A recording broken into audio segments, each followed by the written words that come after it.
سعد الله أوقاتكم، إن شاء الله الكل يا رب يكون بألف خير. والله الموضوع اللي اليوم أشتي أتكلم عنه أو أقول عنه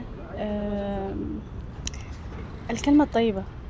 يعني بنلاحظ إنه قد في قسوة في التعامل بين الناس، يعني الكلمة الطيبة ما بنقولهاش إلا بصعوبة، مش بصعوبة بس يعني أحيانا ما يكونش في إحساس بالآخر أو على تأثير الكلمة اللي تقال. لا وعاد الأدهى والأمر بالذات في السوشيال ميديا لما يرسلك أشخاص وأنت ما ترد.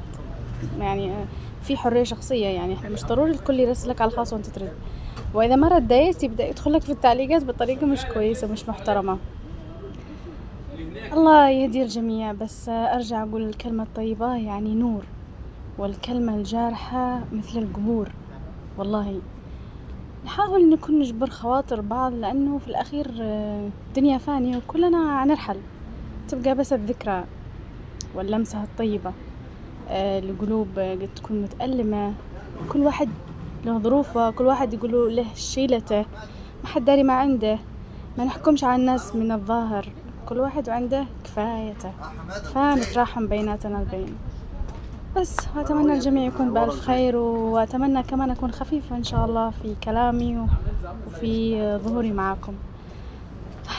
الله يجعل السلام والمودة والتراحم بيننا جميعا، لأن الحياة ما تستاهلش هذا وجع القلب كله.